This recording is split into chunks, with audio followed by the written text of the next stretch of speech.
Imagine waking up one morning and discovering that something you know happened, never did. Not something vague, not a distant childhood memory, but something clear, documented, repeated, something you would swear on your life was real. Imagine then discovering that millions of other people remember it the same way you do, and yet reality disagrees. This is not a story about bad memory. This is a story about certainty collapsing.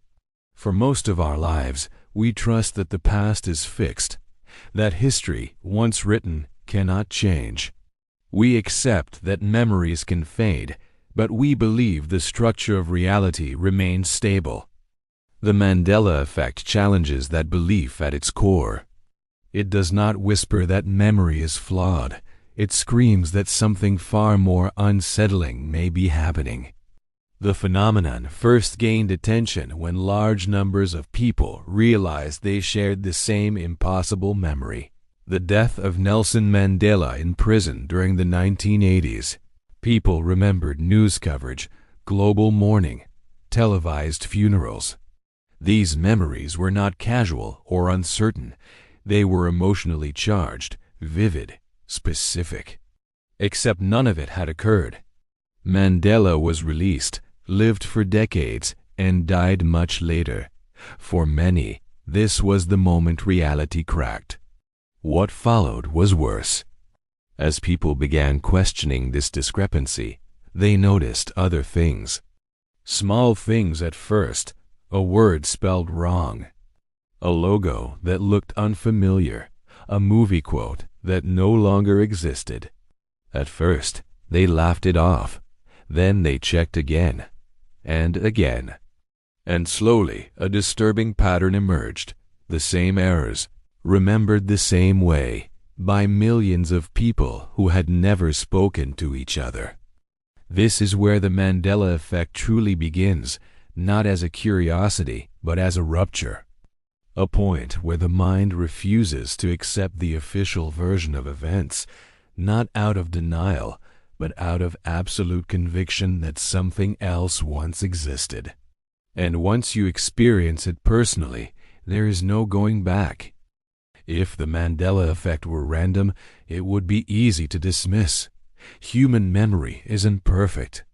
People forget details all the time. But the disturbing nature of this phenomenon lies in its consistency. The same altered spellings, the same missing movie lines, the same visual details remembered incorrectly, but remembered together. People across different countries, backgrounds, and ages report identical memories. Many discover these discrepancies independently, only later realizing that millions of others remember the exact same version. This collective alignment is what makes the Mandela effect so difficult to explain using traditional psychology alone. Even more unsettling is how strong these memories feel. People are not guessing. They are not unsure. They describe a deep internal resistance when confronted with the correct version, as if reality itself is lying to them. Some experience anxiety. Others describe a strange sense of grief, as if something familiar has been taken away without explanation. Entire online communities have formed to document these episodes. People search for physical proof: old books, VHS tapes, advertisements, merchandise. In rare cases, they claim to find anomalies, objects that appear to reflect the remembered version rather than the official one. These findings are often dismissed as misprints or coincidences, but to those who find them, they feel like artifacts from a previous version of reality. What makes this phenomenon even stranger is its selectivity. The Mandela effect does not affect random historical facts. It clusters around cultural symbols, movies, brands, stories, icons that shape collective identity. These are things people see repeatedly, internalize deeply, and rarely question. And yet, these are the very things that appear to shift. Some researchers have noticed generational patterns. People who grew up in the same era tend to share the same Mandela effect memories. This raises a chilling possibility that reality may not change all at once, but in phases, leaving different groups anchored to different versions of the past. At this stage, the question is no longer, why do people remember this wrong? The question becomes far more dangerous. Why do so many people remember the same wrong thing? Once you accept that millions of people share the same impossible memories, the implications become unavoidable. Either human memory is capable of synchronized, large-scale failure, or memory is preserving something reality no longer contains. Some theories suggest timeline shifts, parallel realities converging, versions of the past collapsing into a single present, leaving behind fragments in human consciousness. In this view, memory acts as residue, proof that another version of events once existed.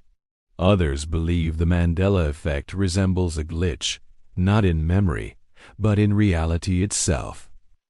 Like a system update that rewrites data retroactively, while some observers retain cached versions of the old file.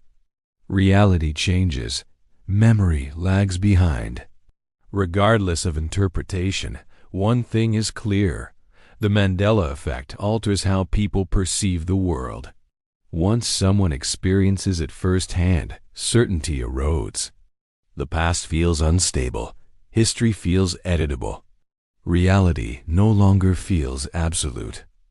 And that may be the most unsettling part of all, because if the past can change without warning, if millions can remember a world that officially never existed, then what else about reality might be temporary? Perhaps the Mandela effect is not a mistake. Perhaps it is not a flaw in the human mind. Perhaps it is a signal, a subtle indication that reality is not as fixed as we believe.